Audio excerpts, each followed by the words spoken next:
They told me never to walk past the sycamores after midnight, not because of coyotes or snakes or the drunken farmhands from the highway bars, but because of the fold. You can't see it from the road. You don't even notice the slope until you're inside it, and by then the air is different, too still, too heavy, too warm for night. They call it the Delaney Folds, but no one in the county claims the name.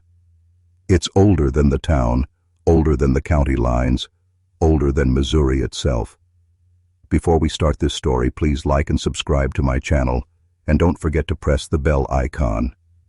The oldest maps don't mark it, but if you dig deep enough in courthouse archives, you'll find one, drawn in red ink, without roads, without rivers, just a crescent-shaped valley marked with a single word, Osage. The land was theirs once, long before white settlers carved fields into the hills, and according to the fragments of their oral histories that weren't burned, drowned, or bought into silence, the fold was never a place to live. It was a place to put things you didn't want to follow you home. You can feel it before you see it. The ground softens like you're walking on skin instead of soil. The sycamores crowd closer, their trunks too white in the moonlight, the bark peeling in thin, curling strips like something shedding, and the smell. Earth, yes, but deeper, metallic, like wet iron. The old-timers say it's because there's blood in the ground, more than rain could ever wash away. The first settlers tried to farm it. That's how the Delaney family came. 1823, Irish immigrants with more hunger than caution. They built a cabin at the edge of the fold, cut the sycamores for timber, and planted corn in the valley's center. By the third harvest, every crop rotted from the inside. By the fourth, their cattle started dying. No wounds, no sickness, just lying down and not getting up. But it wasn't until the fifth year that the neighbors noticed something worse. The Delaneys had stopped coming to church, stopped coming to town. Even their tracks in the mud seemed to vanish before the next morning. When the sheriff rode out to the cabin, he found the door wide open, the table still set for supper, and the plates covered in a fine layer of red dust. No bodies, no sign of struggle, just the fold behind the house, its grass pressed flat in a perfect spiral, as if something large had lain there, turning slowly, patiently, waiting. The sheriff never spoke publicly about what he saw next, but in 1891 his grandson, dying of pneumonia, told a Methodist minister the whole story, said his grandfather swore that as he stood in that empty cabin doorway, he heard something moving in the fold, a sound too heavy for wind, too steady for an animal. Not footsteps, more like breathing, deep and wet, as if the ground itself had lungs. He turned toward the valley, and in the half-light of dusk he saw the sycamore shadows bending the wrong way, all leaning toward the center of the spiral. That's when he noticed the shapes between the trees, tall, narrow, human silhouettes, but thinner than any man should be, their edges shimmering like heat haze, their faces wrong. He rode back to town without looking behind him, but he never left the county. They said he aged 20 years in the space of a month. And then there were the children. In the winter of 1894, 3 brothers from a neighboring farm vanished while hunting rabbits near the fold. Their rifles were found leaned neatly against a sycamore, their boots placed side by side, but the snow around them was untouched, no tracks leading in or out. The Osage elders who still lived upriver came down to pray over the place, burning cedar and speaking words no one else could understand. They warned the settlers to leave the fold untouched, to let the grass cover what it hides. But the Delaney land kept changing hands. Each new owner convinced the stories were superstition. Every one of them lasted less than 5 years. Some left in the night, wagons loaded, but faces pale, refusing to speak. Others simply stopped being seen. And yet, through all of it, the fold stayed the same, its grass never overgrowing, its soil never eroding, its spiral perfect as the day the sheriff first saw it. Those who claim to have camped there talk of dreams that feel older than their own lives. of voices speaking in a tongue that is not Osage, not English, not anything they can place. And always when they wake, there's that smell again, iron and earth, and the faint red dust on their skin, as if the fold had been touching them back. By 1911, the fold had already claimed enough whispers to earn a place in county folklore, but that winter brought the first disappearance that made it into official record.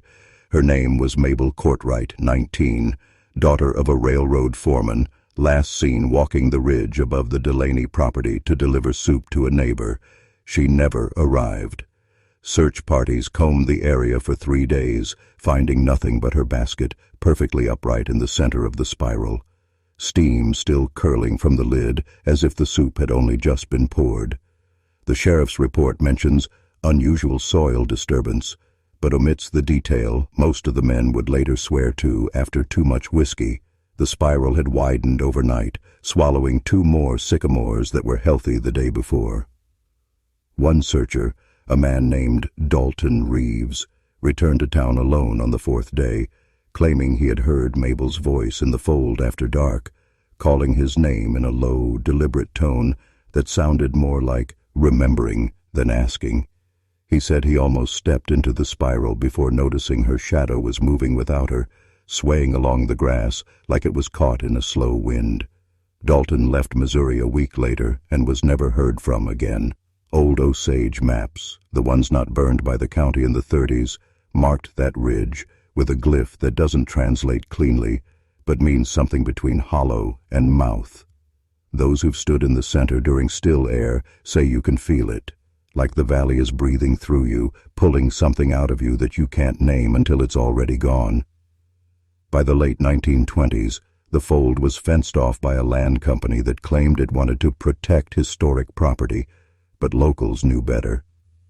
No one maintained the fence, yet it never seemed to rot or lean.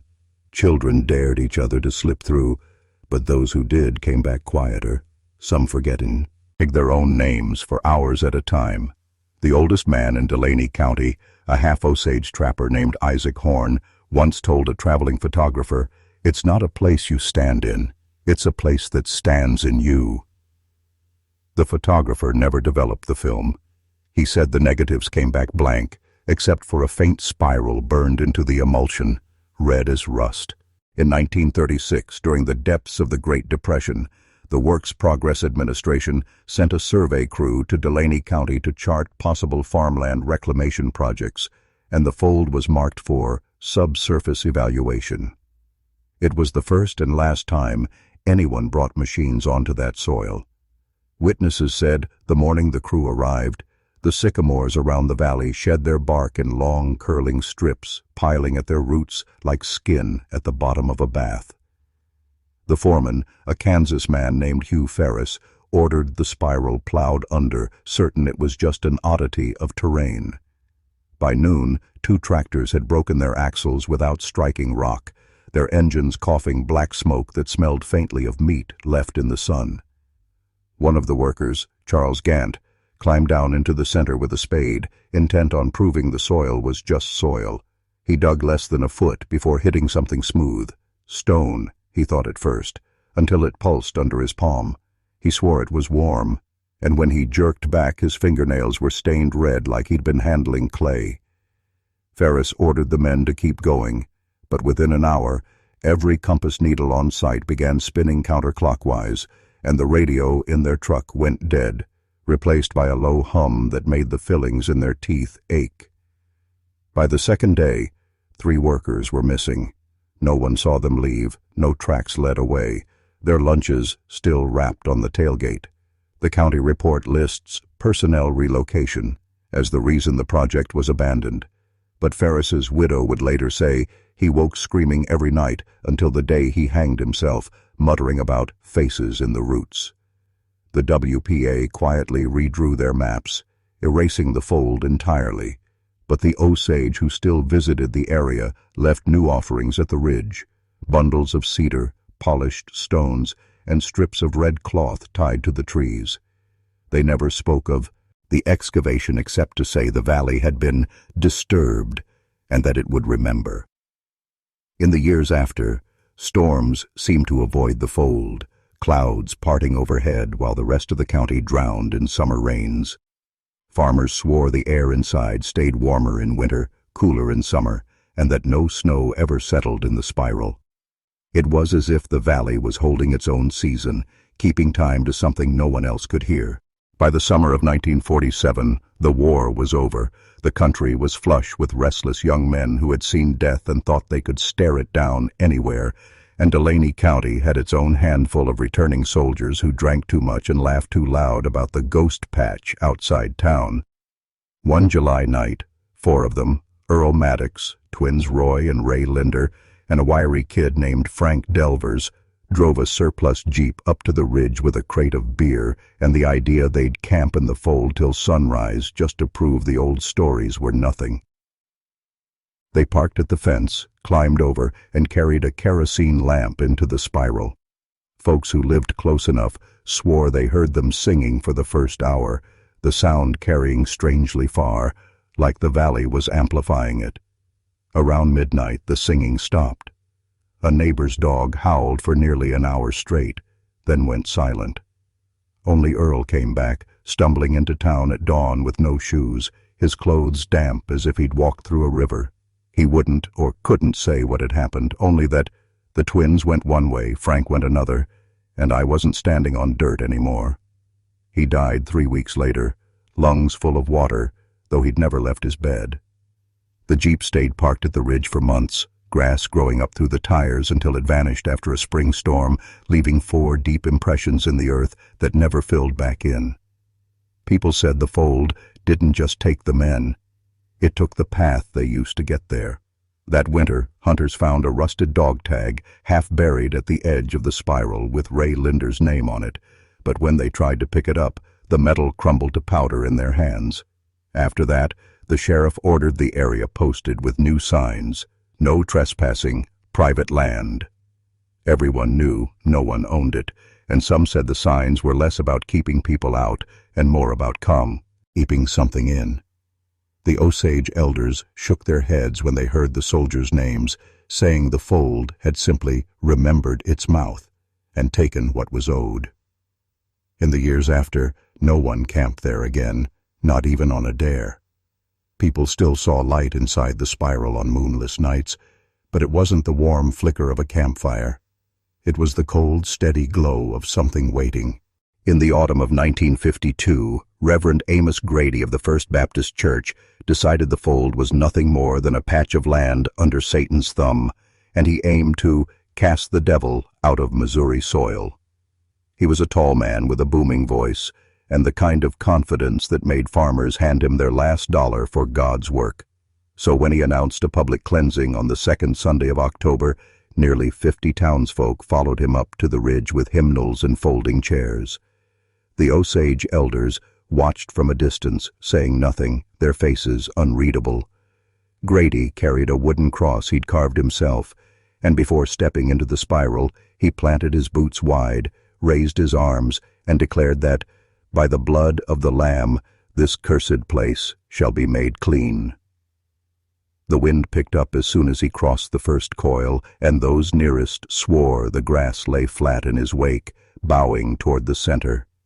He began to pray loud, stomping in deeper, sprinkling water from a mason jar he swore was from the Jordan River.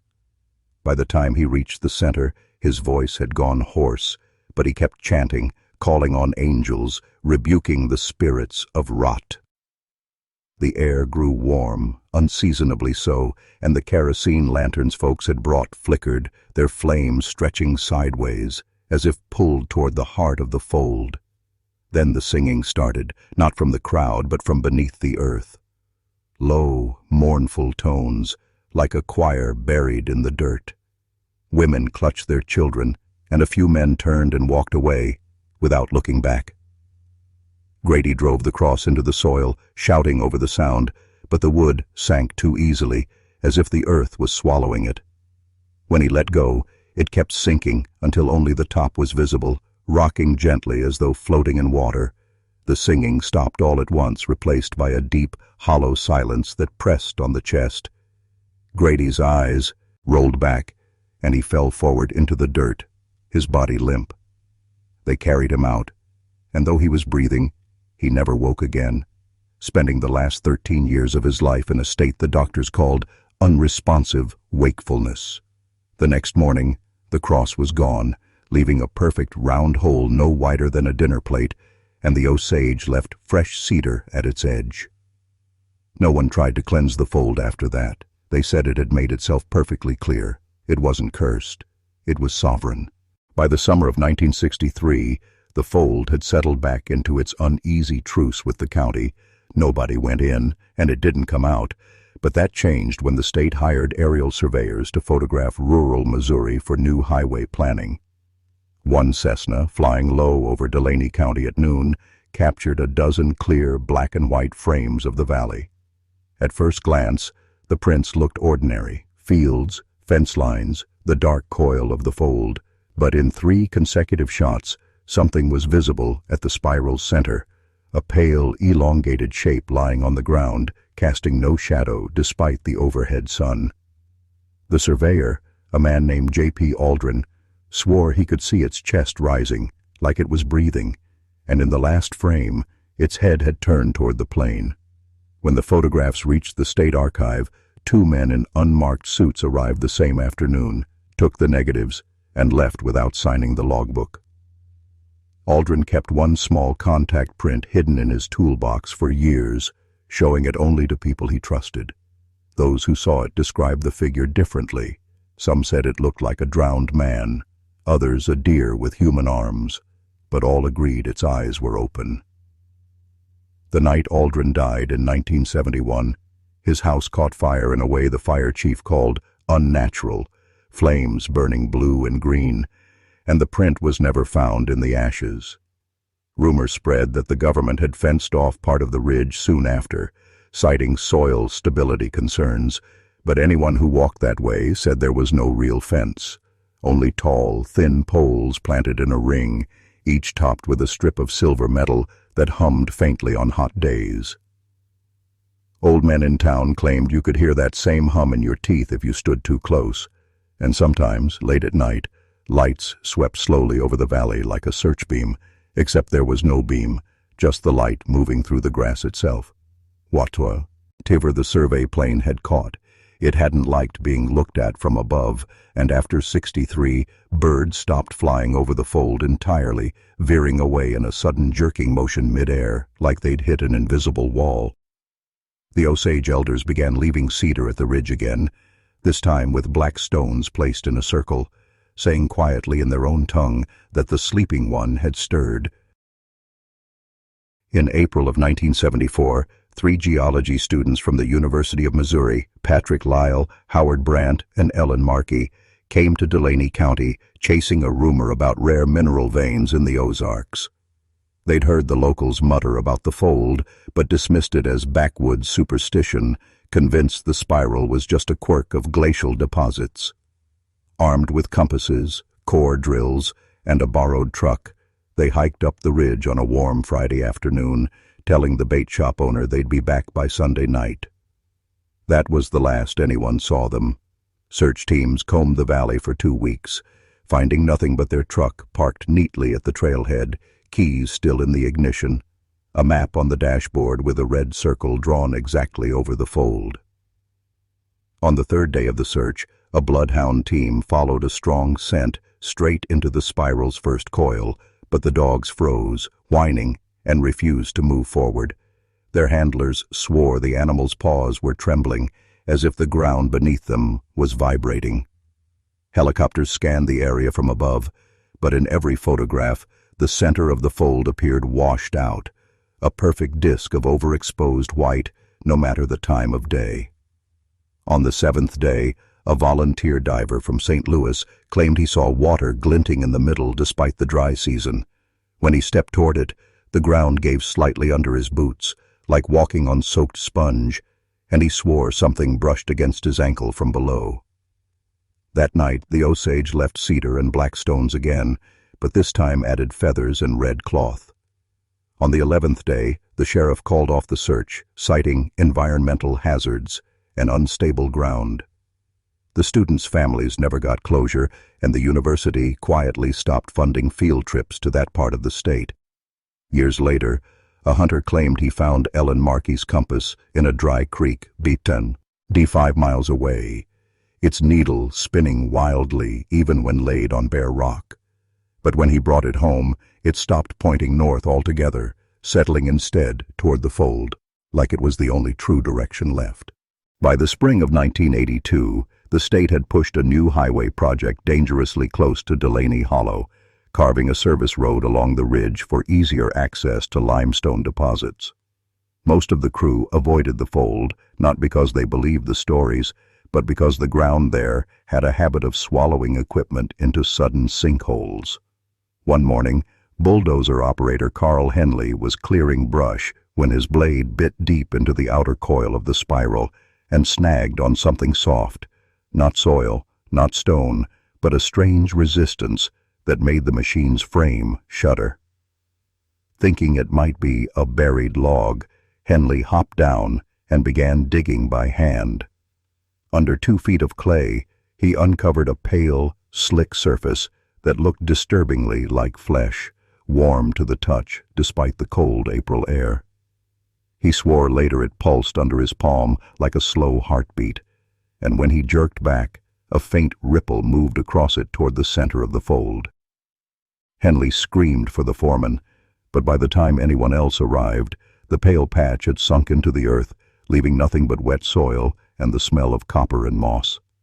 That night, Henley didn't go home. His truck was found idling by the equipment shed, driver's door open, lunch still on the seat.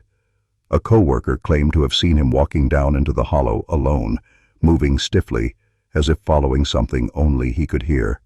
He was never found, but for weeks afterward, workers reported hearing heavy breathing from the tree line at dawn, slow and steady, like something large was sleeping just out of sight. The state halted the road project within a month, citing unexpected geologic instability, but the locals said it wasn't the ground that was unstable. It was what lay under it, shifting, stretching, waking. In the summer of 1990, when the air was thick with cicadas and heat shimmered off the 2-lane blacktop, a retired Air Force radio technician named Milton "Milt" Granger set up a portable ham rig on the ridge above Delaney Hollow, hoping to piggyback on the valley's peculiar acoustics to reach contacts as far away as Alaska. He knew about the fold, everyone in the county did, but he figured whatever strange magnetics it had would only boost his range. At precisely 11:17 p.m., he transmitted a simple call sign and weather report toward a friend in Iowa. The friend's reply came back clear, but then another voice slid into the channel, low, steady, speaking in a language Milt couldn't place. He swore it wasn't static. It was speech, deliberate and rhythmic, with an undertone like breath dragging over wet stone. At first he thought it was a prank, but when the voice stopped, his own transmission played back to him, word for word. Except there was an extra sentence tagged onto the end in English. "You're standing where you shouldn't." Shaken, Milt powered down, but the receiver crackled to life on its own, flooding the tiny camper with a layered chorus of whispers, each one repeating his name in slow, drawn-out syllables. The sound built until the antenna outside snapped clean in two, as if something had pulled it skyward. Milt packed up and left before dawn, but he didn't get far. His truck's compass spun uselessly until he drove a full 10 miles away. For weeks after, other operators reported hearing fragments of the same unknown language whenever they transmitted near Delaney County, often accompanied by a faint rhythmic thump, as if the signal was bouncing off something alive deep underground. Milt never touched a radio again, but in the years before his death, he'd tell anyone who asked that the fold wasn't just a place, it was a mouth, and sometimes, if you spoke too loud, it answered. On the night of April 3, 1997, a line of violent spring storms tore across Missouri, drawing storm chasers from 3 states, including a University of Kansas graduate student named Rebecca Sloan. She was ambitious, meticulous, and determined to capture the kind of data that could land her a no-A internship. So when her Doppler radar feed showed a strange anomaly in Delaney County, an isolated rotation holding steady in the middle of otherwise chaotic wind patterns. She drove straight toward it. Witnesses last saw her white Ford Bronco parked along County Road 12, its headlights cutting through sheets of rain, the tripod-mounted anemometer spinning madly beside it. Radar logs later revealed something inexplicable. As the storm front approached the fold, the rotation split cleanly in two, part veering east, part west, leaving a perfectly calm void directly over the hollow. Rebecca radioed her colleagues in disbelief, her voice shaky but almost awed, describing how the rain around her was falling upward in thin, silvery threads, vanishing into a swirling gap in the clouds. She said there was a sound under the wind, a deep, deliberate inhale that made her skin crawl. Then, in the middle of a sentence, her transmission cut off with a sharp, metallic click, like a microphone being bitten shut. Search teams arrived within hours, but the Bronco's engine was still running, driver's door open, wipers sweeping at nothing. The anemometer lay twisted on the ground, its blades warped, as though exposed to extreme heat, though no scorch marks touched the grass. Rebecca's laptop showed half-finished notes, the final line reading, "It's not a storm, it's looking up." No trace of her was ever found, but in the years that followed, radar crews began quietly editing out anomalies over Delaney Hollow before releasing data to the public, claiming it was to avoid confusion. Locals knew better. They said the fold didn't like being measured, and Rebecca had tried to take its pulse. In October of 2003, two brothers from Springfield, Derek and Matthew Collier, set out to hike the ridge trail skirting Delaney Hollow, carrying a second-hand Sony camcorder they'd picked up at a pawn shop. They weren't ghost hunters or thrill seekers, just bored 20-somethings looking for fall foliage shots to splice into a class project. The recovered footage, however, never made it to class. For the first hour, it's uneventful. Orange leaves, the crunch of boots, the occasional joke between the brothers. Then, at the 67-minute mark, the camera picks up a deep, resonant hum that neither of them seems to notice. The sound grows, a pressure more felt than heard, and the trees ahead begin to sway, not in the wind's direction, but bending toward the center of the fold, their trunks creaking like old doors. Within minutes, the canopy overhead warps into a dome, branches knitting together until daylight filters through in sickly, rib-like slats. Derek mutters something about how the forest feels too close, but his voice is thin, distant, as though the mic is recording from underwater. Then Matthew turns the camera toward the ground, and for a fraction of a second, something pale and slick slips between the roots, gone before focus can lock. The hum sharpens into a rhythmic thud, each beat making the picture tremble, and the brothers start moving faster, whispering now, breath tight. The last clear image is Derek glancing back, eyes wide, just as the lens captures the trees arching fully inward, closing like a jaw. The tape cuts to black, mid-step. 3 days later, the camcorder was found sitting on the hood of their car at the trailhead, battery drained, lens cap on. Neither Derek nor Matthew was ever seen again. Locals who've watched the tape say the hum isn't just sound, it's calling, and the forest bends to listen. By the summer of 2011, Delaney Hollow had become something of an unspoken no-go zone for the locals, but curiosity still drew outsiders, this time in the form of a hobbyist drone pilot named Aaron Bell, who had recently upgraded to a high-end quadcopter with infrared capability. He wasn't chasing ghost stories, he was testing range and battery endurance, live streaming the footage to a small audience of other enthusiasts on a message board. For the first 10 minutes, the drone's GPS feed was solid, mapping the ridgeline with textbook precision until it crossed above the outermost curve of the fold. In an instant, every coordinate readout froze, then began to cycle through impossible values, latitudes and longitudes that placed the craft in the middle of the Indian Ocean, the Arctic, and at one point, coordinates that didn't correspond to anywhere on Earth. The live stream chat lit up with confusion, But Aaron kept flying, fascinated, switching to infrared to see if heat signatures might tell him what the visual feed could not. That's when something moved. Deep beneath the forest floor, a faint but massive thermal bloom pulsed like a heartbeat, each flare timed perfectly with the low-frequency hum that his onboard mic began to pick up. For a few seconds, the bloom split into two distinct shapes, perfectly round, symmetrical, and then, with chilling clarity, they blinked out in unison, as though whatever was down there had just noticed it was being watched. The video stuttered, pixels tearing into red and black static, and the drone dropped from the sky without warning.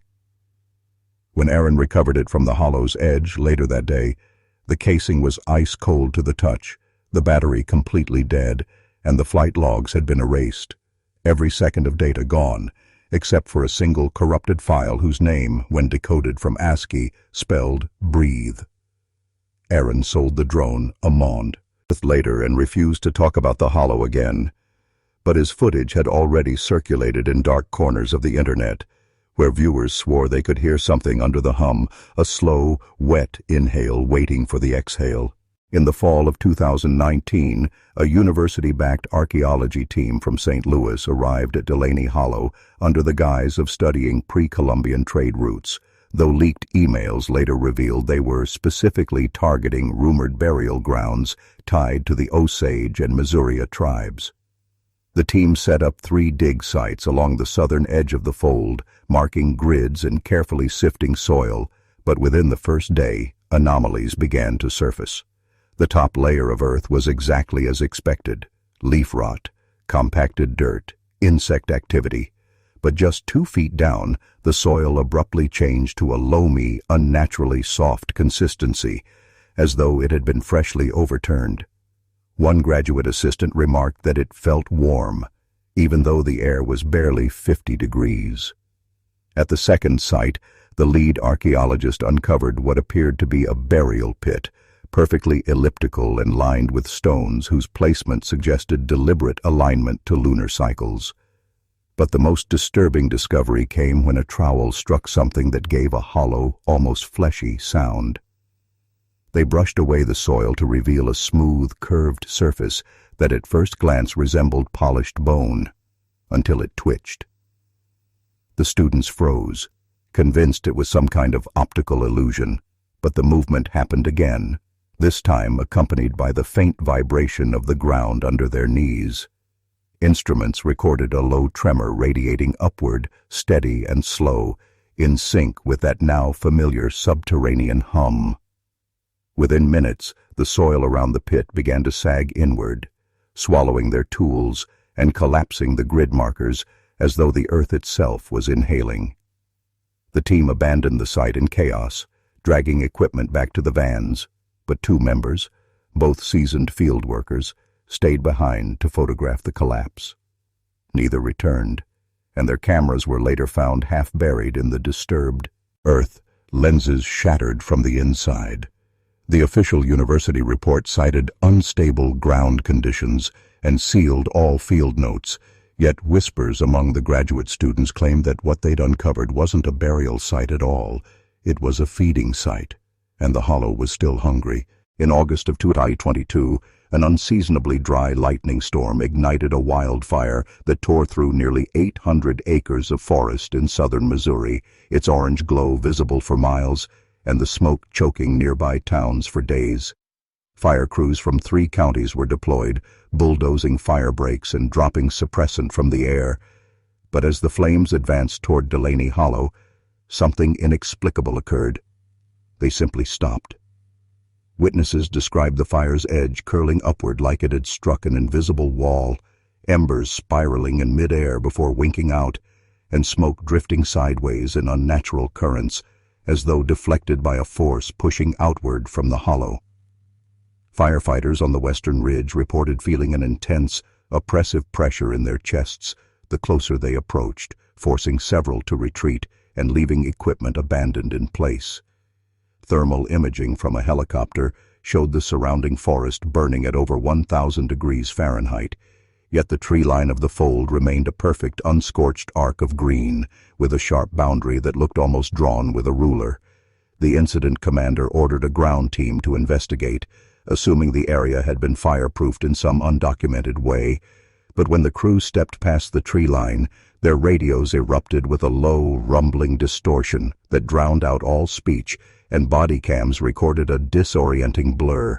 Frames stretched, colors inverted, and shadows moving in ways that didn't align with the men casting them. The team emerged less than 4 minutes later, visibly shaken, their suits coated in a fine gray dust that no lab could identify, except to note that it contained no organic material, yet clung to the skin like ash from something once alive. The wildfire was fully contained 3 days later, and while official reports credited a localized wind anomaly for sparing Delaney Hollow, locals interpreted it differently. Whatever lay beneath the fold had pushed the flames back, not out of mercy, but because it didn't want its feeding grounds disturbed. On a bright afternoon in May 2024, a hiking vlogger named Ryan Teller began a live stream from the outer trails skirting Delaney Hollow, intending to debunk the local legends for his 42,000 subscribers. Armed with nothing more than a GoPro, a phone gimbal, and a steady stream of sarcasm, he laughed at warnings posted on the weathered wooden signs, even knocking on one to prove it wasn't cursed.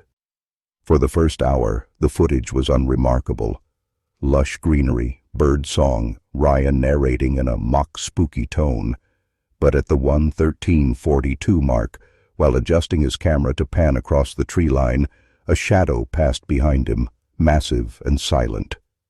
At first, viewers thought it was a trick of the light or a large deer, but when Ryan replayed the clip in disbelief on his phone mid-hike, the shape was wrong, too tall, limbs too long, and it moved with a fluidity that made his own movement seem jerky in comparison. His chat exploded with frantic messages telling him to leave, but instead he pushed deeper into the trees, muttering about clickbait gold. Less than 2 minutes later, his breath quickened, and he stopped speaking altogether, the only sounds being the crunch of his boots on dry leaves and the increasingly loud hum, low, resonant, and oddly rhythmic, as if it were pulsing in time with his steps. Suddenly the camera jerked violently, whipping toward the ground, and Ryan's voice rose in a sharp, panicked gasp before the feed cut to static. When authorities traced his phone signal, it pinged from within the hollow for 3 hours before disappearing entirely. The only thing recovered was his GoPro, found lodged in the fork of a tree nearly 30 feet above ground, its lens cracked but still recording. The final frames, slowed down by amateur analysts, show a blurred figure, towering, featureless, and impossibly close, just before the image collapses into a field of grainy, writhing pixels. The official search lasted 5 days and yielded nothing, but to this day, a clipped 10-second version of that live stream circulates in niche online forums, its comments section a battleground between skeptics and those convinced they've glimpsed one of the fold's true inhabitants. In February 2025, a whistleblower from the Missouri Department of Natural Resources anonymously uploaded a series of encrypted video files to an obscure darknet forum, claiming they were taken from a government drone survey of Delaney Hollow. The footage, clearly recorded using ground-penetrating radar, was part of a geological study meant to map subterranean water channels after the 2022 wildfire. But what it revealed had nothing to do with hydrology.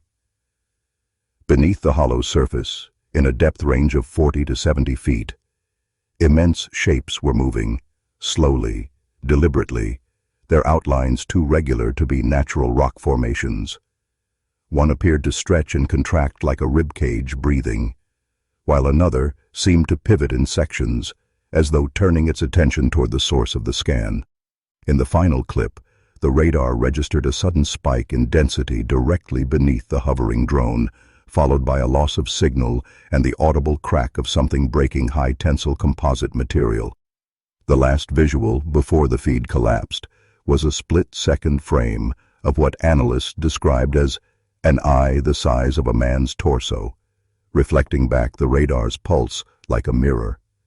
The whistleblower's post insisted this was not the first time such anomalies had been recorded, only the first time they hadn't been scrubbed from the data before civilian review, and claimed that state and federal agencies had an unspoken agreement to keep the hollow off-limits under the guise of ecological preservation. Within days, the files were removed from every mirror site hosting them, and users who had downloaded the originals reported that the data either corrupted itself or became inaccessible, as if the drives had been wiped without their consent. Skeptics called it an elaborate hoax, but others noticed something far more unsettling. The geolocation metadata embedded in the leaked files placed the drone's coordinates exactly in the center of the ancient native burial mound, the very spot where local lore says the earth is not solid, but thin, a skin stretched over something that was never meant to be unearthed. Long before drones and radar, the first documented government encounter with the hollow's hidden anatomy came in the summer of 1936, when a Works Progress Administration survey team was dispatched to map the area for a planned highway extension. The project's foreman, Walter Greaves, kept meticulous field journals, pages of tight, orderly handwriting describing soil composition, root density, and elevation gradients. But about halfway through the ledger, the entries turned erratic. He wrote of sections of ground that breathe underfoot, of stakes hammered into the soil being pushed back up overnight as if rejected, and of a persistent low vibration felt through his boots, like the hum of distant machinery. On July 19th, his last coherent note read, "Test pit collapsed in on itself. Sam fell in. Heard him screaming for a long time, but the sound wasn't moving away. It circled beneath us." The team's official report claims a sinkhole opened unexpectedly, swallowing 3 men, their equipment, and part of the camp, but no bodies were ever recovered. A week later, the WPA abruptly abandoned the project, citing unsuitable geological conditions, and rerouted the highway miles to the east. When the Greaves Journal surfaced at an estate auction in 1978, a single buyer, later identified as a Smithsonian archivist, paid triple its appraised value in cash. The journal hasn't been seen since, though locals still whisper about a page that allegedly contained a crude sketch of something beneath the surface. Not rock, not root, but a sprawling form with joints and coils, drawn as if it were sleeping or waiting. Old men in the nearest town claim that after the survey team vanished, the hollow was quieter for a few years, as though it had been fed. In the sweltering August of 1952, the hollow staged one of its most public displays, later remembered by the dwindling townsfolk as the 3 Nights of Lights. For 3 consecutive evenings, without warning or apparent source, a cold, blue-green luminescence began to seep from the ground itself, tracing the ridges of the burial mound like veins lit from within. Farmers, miles away, claimed the glow was so bright it etched the trees into stark silhouettes, yet when they approached, the light retreated, sinking deeper into the soil as if aware of being watched. Accompanying it was a sound, not quite music, not quite speech, rising in a slow, undulating cadence, thick with consonants that scraped like stone on stone. Some swore the chant had multiple voices, others that it was a single one echoing in impossible harmonics. On the second night, a group of teenagers, emboldened by drink, hiked into the hollow carrying kerosene lanterns and returned pale, trembling, and utterly mute. One later tried to describe what they'd seen, but could only say, "It looked back." By the third night, people locked their doors, covered their windows, and refused to step outside until dawn. Then, just as suddenly as it began, the phenomenon ceased, leaving no scorch marks, no physical residue, only the lingering unease that something beneath had stirred and then gone still again. In the weeks that followed, livestock and farms bordering the hollow began to vanish without trace, their enclosures found intact, gates still latched from the inside. The official explanation blamed coyotes and swamp gas for the lights, but a few stubborn elders recognized the chant's cadence from fragments of old Osage funerary songs.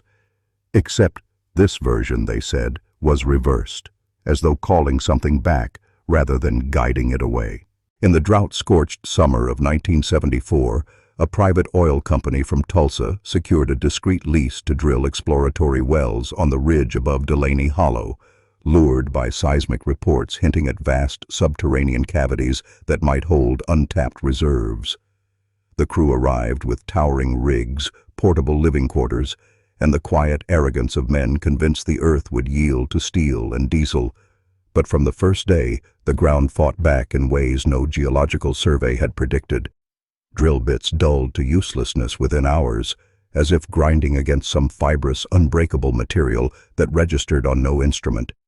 Pressure gauges swung erratically, spiking and dropping as though something below was breathing in rhythm with the men above. On the fourth night, 2 workers failed to return from inspecting a supply trailer. Their flashlights were later found standing upright in the dust, still lit, casting narrow beams toward the mound's center.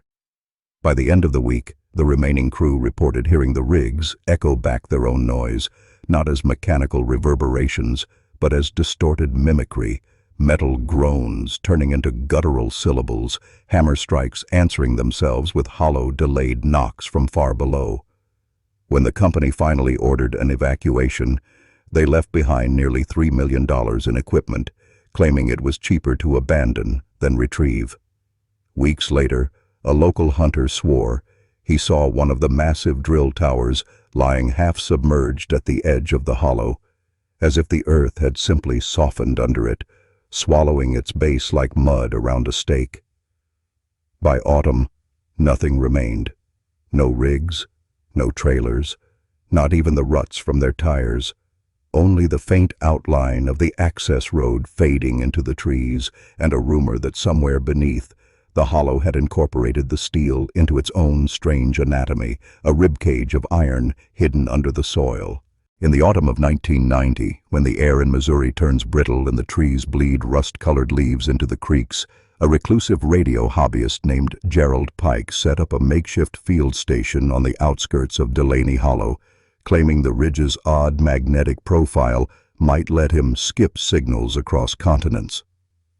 Pike, a former ham operator with a habit of broadcasting cryptic monologues into the night, was heard by fellow enthusiasts across the Midwest for 3 consecutive evenings, his voice threading through static with an almost feverish excitement as he described hearing returns on frequencies no one else could detect.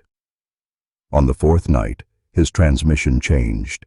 Instead of his usual wandering commentary, listeners reported overlapping whispers, dozens of them, weaving in and out of each other in languages both modern and ancient, Latin, Osage, and something phonetically similar to pre-Columbian Nahuatl, all layered under a rhythmic pulse like a slowed heartbeat.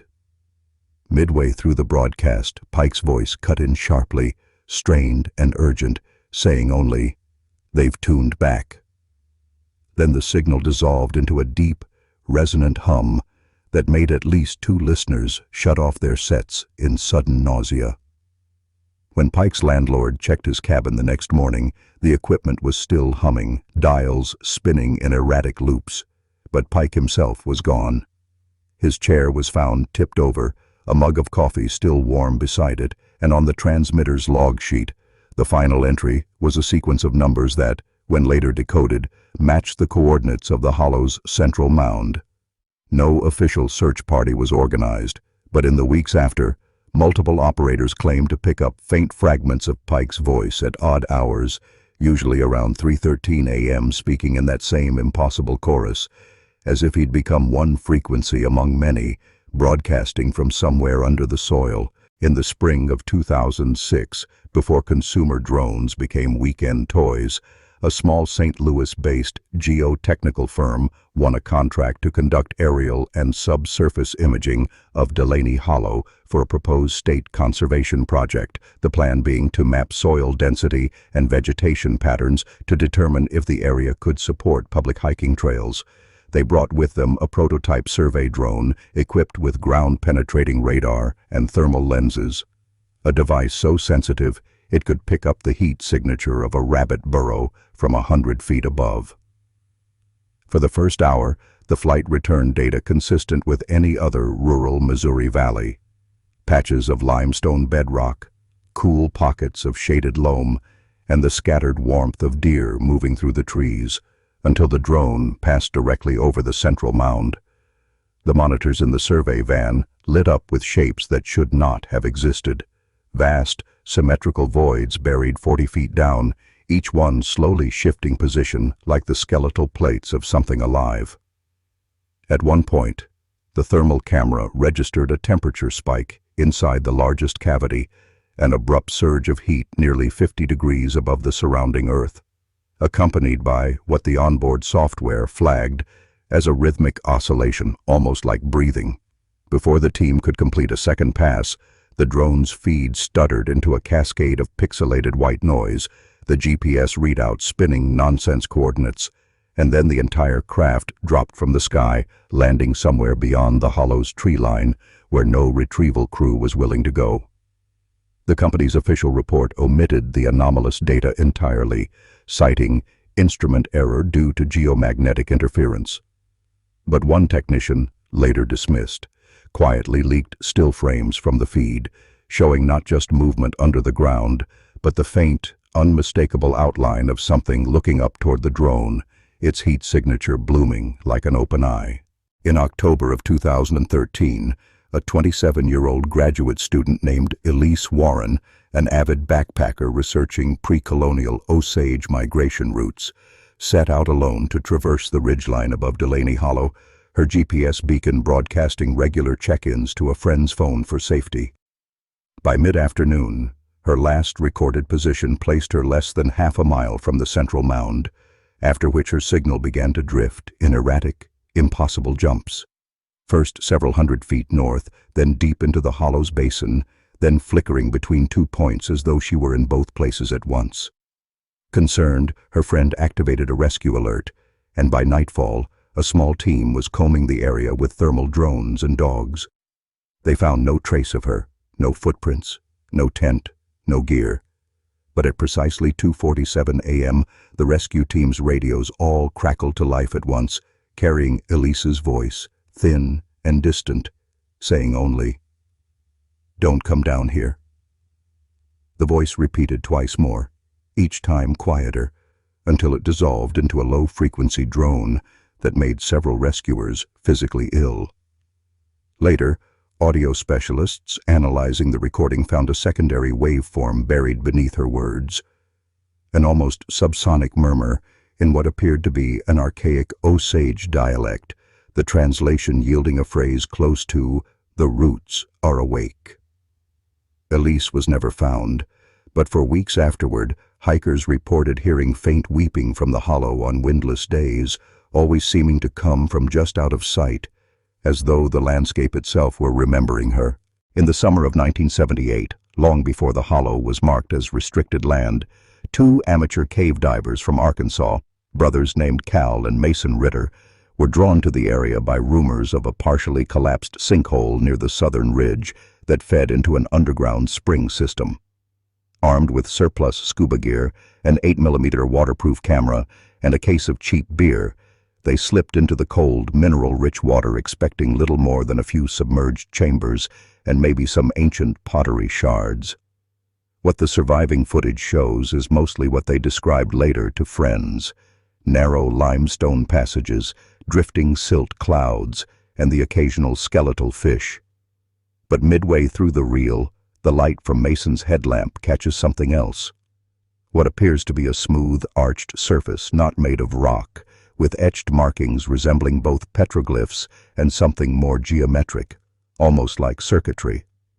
The camera then jitters violently as the silt erupts into a dense, rolling cloud, and the audio track, despite the camera being underwater, registers a faint rhythmic tapping, followed by a low, sustained groan that seems to vibrate the entire frame.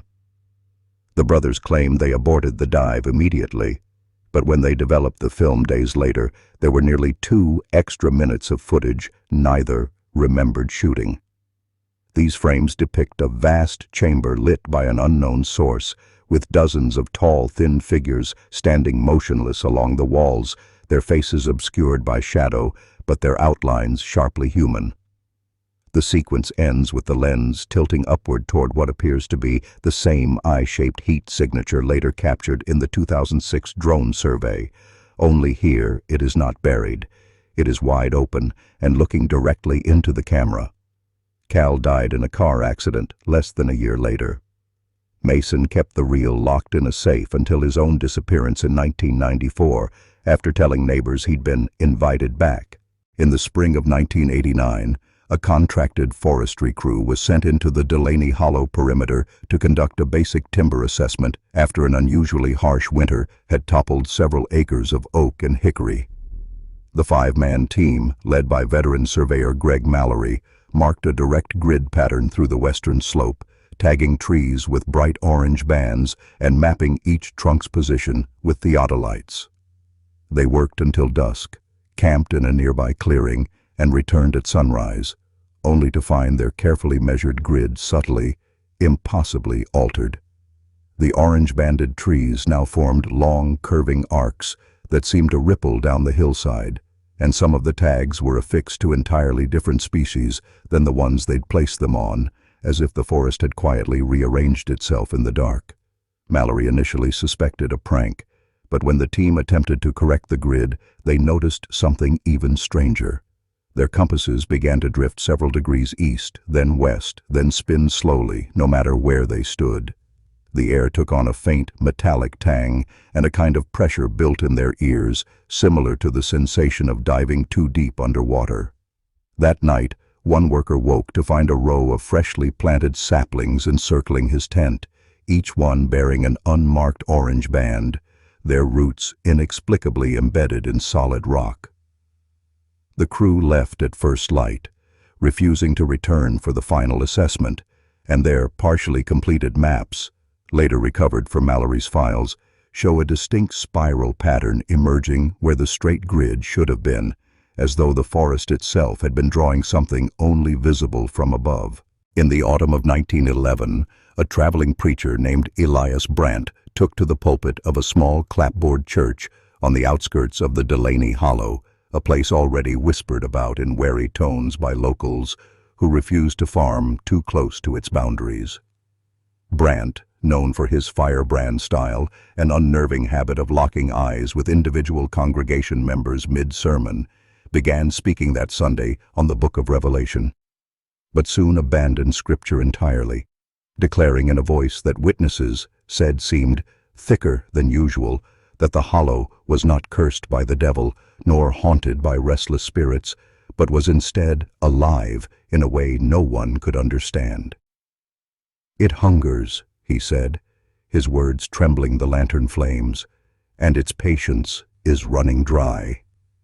Several parishioners attempted to leave, but found the doors stuck fast, as though nailed shut from the outside. Brandt's face began to flush a deep, unnatural red, his lips drawing back to reveal teeth slick with blood as he stepped down from the altar, pointing toward the windows and insisting something outside was waiting to be let in. Then, without warning, he stopped speaking, tilted his head as if listening to a distant voice, and walked calmly toward the back wall of the church, where there was no exit, before disappearing entirely in front of 24 witnesses. The wooden boards where he'd stood were found cold to the touch and damp, with a thin, reddish residue that never dried. In the weeks that followed, 3 members of that congregation reportedly took their own lives, each leaving behind a note with the same 4 words written in an unsteady hand. "It hears us now." In the summer of 1947, shortly after a series of unseasonal electrical storms swept through the region, the U.S. Army quietly established a temporary cordon around Delaney Hollow, citing an unexploded ordnance hazard left over from pre-war munitions testing, an explanation that baffled locals, as no such testing had ever been documented there. Over the course of 3 weeks, soldiers patrolled the ridgeline in pairs, carrying heavy listening equipment and strange tripod-mounted devices that emitted a faint, oscillating hum. Residents living within earshot began to report a persistent, low-frequency tone that seemed to vibrate through the bones more than the air. Yet when approached directly, the sound could never be pinpointed. Each step toward it made it seem to recede deeper into the hollow. One farmer claimed that on the second week of the cordon, the tone shifted upward in pitch until it resolved into what he described as a woman's voice humming a song older than English, though he could not remember the melody afterward. Then, as suddenly as they had arrived, the soldiers dismantled their equipment and left, leaving behind only deep, circular impressions in the grass where their devices had stood. The following winter, several hunters passing through the area swore they could still hear the humming on windless nights, but only when standing within those faint, overgrown circles, as if the ground itself had stored the sound for safekeeping. In the spring of 1962, state cartographer Thomas Keene was tasked with producing a revised topographical survey of the Delaney Hollow region after several access roads were proposed for logging routes, and though he was known for his precision and refusal to embellish detail, the maps he submitted to the Department of Natural Resources contained features no one could verify. Narrow, looping waterways cutting across ridges where no water had ever been recorded, clusters of structures labeled stone dwellings deep within unbroken forest, and a jagged symbol, part spiral, part broken ring, positioned dead center in the hollow without any legend to explain it. When questioned, Keene insisted the features were exactly as he had seen them from his vantage points, claiming he had watched the waterways shift like ink bleeding through paper, and that the dwellings seemed to pulse in the periphery of his vision, vanishing the moment he tried to focus on them. His field notes, later recovered from his apartment after his disappearance that autumn, were even stranger, filled with erratic handwriting that grew smaller and denser toward the end of each entry, along with sketches of the spiral ring symbol repeating in margins until it crowded out the text entirely. One unfinished note, dated 2 days before he vanished, simply read, "The map is making itself now. I only follow." Keene's official survey was quietly shelved, never published, but decades later, hikers claimed that in certain foggy conditions, the phantom waterways still appeared as faint, dark lines threading through the undergrowth, leading always toward the hollow's heart. In the late summer of 1978, a wildfire was reported along the southern edge of Delaney Hollow after a lightning strike ignited what should have been weeks' worth of dry underbrush. And yet when firefighters arrived, they found no flames on the trees, no scorch marks on trunks, only the forest floor itself alight, burning in long, winding shapes that moved as if following invisible channels beneath the soil. Witnesses described the fire as unnervingly silent, producing no smoke, only a shimmering distortion in the air above it, like heat rising from asphalt, and when crews tried to douse it with water, the flames simply bent around the spray, curling toward the firefighters' boots before retreating. One veteran of the crew swore he saw something within the fire, a vague, elongated figure pacing just under the surface of the burning earth, leaving behind faint depressions that filled instantly with glowing embers. After nearly 12 hours, the fire collapsed in on itself, vanishing entirely and leaving behind a perfectly clean burn scar in the shape of the same spiral ring symbol that Thomas Keene had marked on his 1962 maps. Soil samples taken from the site were later misplaced during transit to a state lab, though one technician privately admitted to a journalist years later that the samples had arrived fused into a single glassy mass, as if they'd been under volcanic heat for centuries.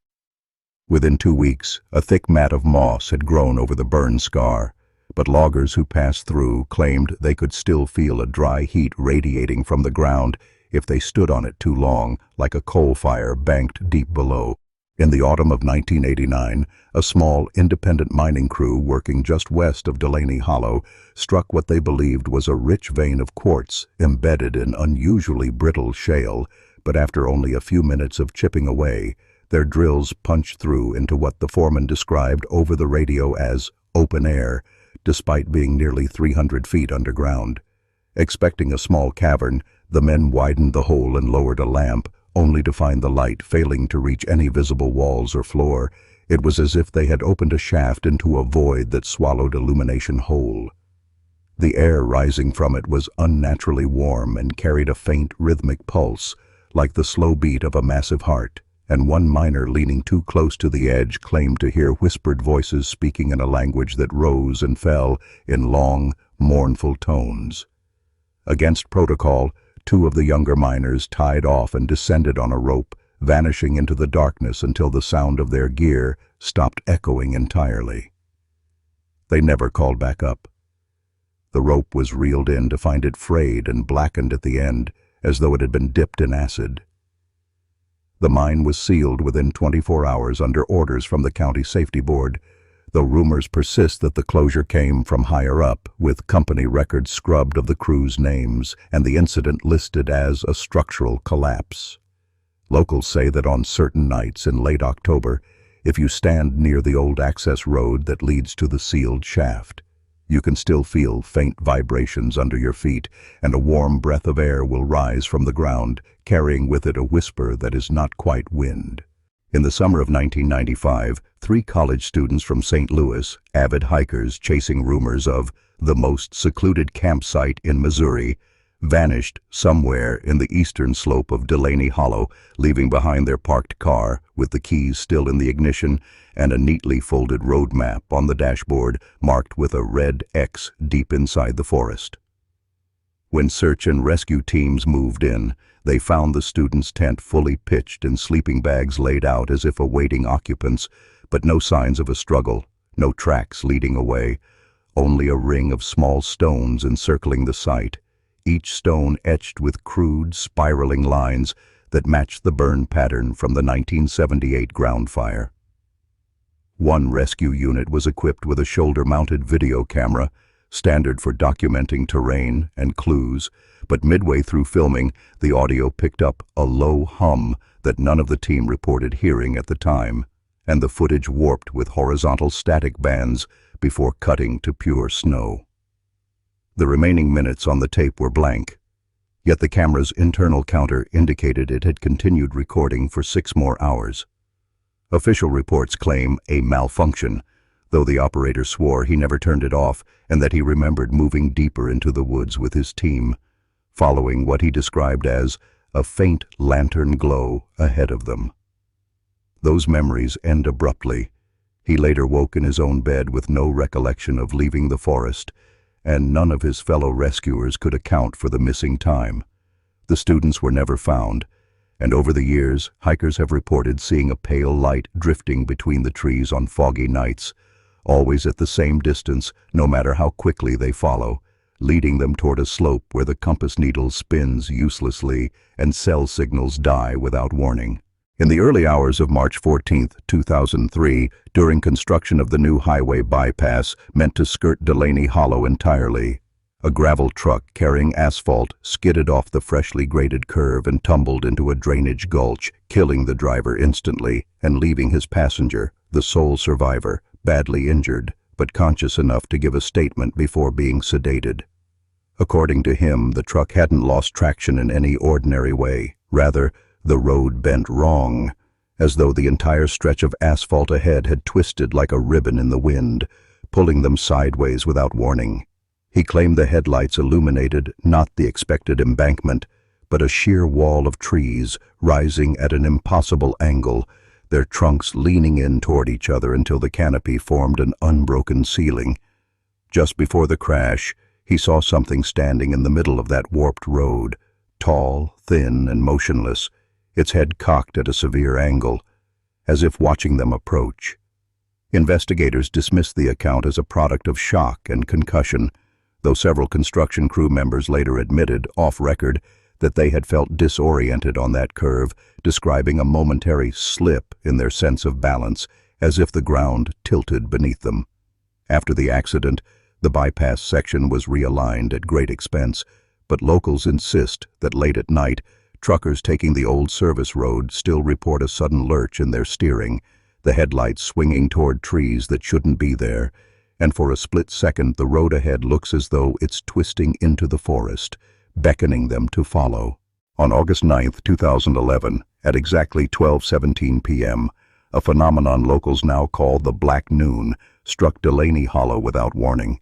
In the middle of a cloudless summer day, the sunlight over the valley dimmed to the depth of twilight, then collapsed into complete darkness as if someone had dropped a lid over the sky. Drivers on the nearby county road pulled over, assuming a sudden eclipse, but astronomers confirmed no such event was visible anywhere in North America at the time. In that 6-minute darkness, witnesses described the air turning cold and still, an almost physical silence pressing against their ears, followed by the slow, synchronized creak of tree trunks bending inward from all directions.